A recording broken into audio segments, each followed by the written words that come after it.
राज्यों में बिगड़ जाएगा विपक्षी गठबंधन इंडिया का समीकरण। केरल और पश्चिम बंगाल में कांग्रेस के सामने चुनौती पेश करेंगे वामपंथी दल। विपक्षी एकता की बैठक में वामपंथी दलों ने किया था ऐलान, खुलकर होगा मुकाबला। सिर्फ मोदी सरकार के घेराव के लिए साथ आए वामपंथी दल।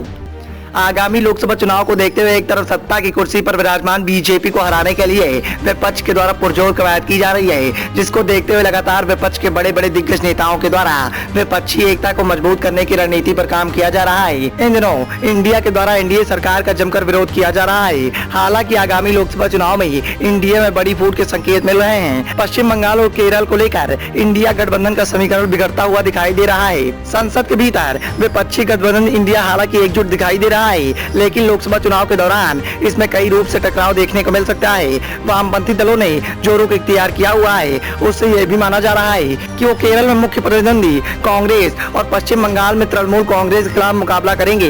वामपंथी दलों ने इस पर रुख साफ कर दिया है कि इन दोनों राज्यों में इंडिया गठबंधन दलों के बीच में परस्पर मुकाबला होना तय है। केरल में पिछले लोकसभा चुनाव में कांग्रेस और उसके सहयोगी दलों ने 18 सीटें जीती थी, जबकि शेष 2 सीटें वामपंथी दलों के हिस्से में आई थी। सीपीआई कोई भी सीट नहीं जीत पाई थी। इसी प्रकार पश्चिम बंगाल में मुख्य मुकाबला तृणमूल कांग्रेस और भारतीय जनता पार्टी के बीच में हुआ था। तृणमूल कांग्रेस को 22 तो भारतीय जनता पार्टी को 18 सीटें मिली थी और कांग्रेस के हिस्से में 2 सीट आई थी, जबकि वामपंथी दलों के हिस्से में कोई भी सीट नहीं आई थी। हालांकि उनका वोट परसेंटेज कांग्रेस की तुलना में 6% ज्यादा था। केरल में पिछले लोकसभा चुनाव के दौरान वामपंथी दलों का साझा वोट बैंक 35% रहा। वामपंथी दलों का मानना है कि केरल में कांग्रेस से सीधी लड़ाई है, इसीलिए वहां लोकसभा चुनाव में सीट शेयरिंग का सवाल ही पैदा नहीं होता, क्योंकि इससे राज्य की राजनीति प्रभावित होती है। यह बात इंडिया की बैठक में वामपंथी दल पहले भी कह चुके हैं। पश्चिम बंगाल में वामपंथी दल अपने आप को खड़ा करने की कोशिश में लगे हुए हैं तथा केरल यूनिट की तरफ से साफ साफ इस बात का दबाव बनाया जा रहा है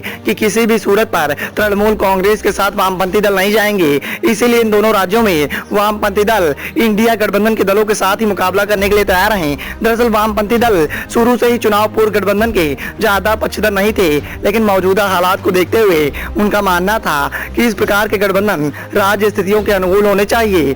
वामपंथी दलों की राय में चुनाव के बाद सरकार बनाने के लिए गठबंधन कहीं बेहतर है। वो इसके लिए 2004 के फार्मूले को आदर्श मानते हैं। तब वामपंथी दलों ने 61 सीटें जीती थी, जिनमें से 57 सीटें ऐसी थी जिन पर उन्होंने कांग्रेस के उम्मीदवार को हराया था। बाद में कांग्रेस के साथ गठबंधन कर यूपीए की सरकार बनी थी। यानी चुनाव में कौन किसके खिलाफ लड़ रहा है, इससे वो विपक्षी एकता के लिए ज्यादा महत्वपूर्ण नहीं मान रहे हैं। लेकिन जिस तरह से विपक्षी एकता के द्वारा लगातार सत्ता की कुर्सी पर विराजमान बीजेपी को हराने की कवायद की जा रही है और जिस तरह का विरोध वामपंथी दलों के द्वारा आगामी लोकसभा चुनाव को देखते हुए किया जा रहा है, उससे यही लग रहा है कि आने वाले 2024 के लोकसभा चुनाव में विपक्षी गठबंधन इंडिया के समीकरण काफी बिगड़ सकते हैं। Report, sunrise of India.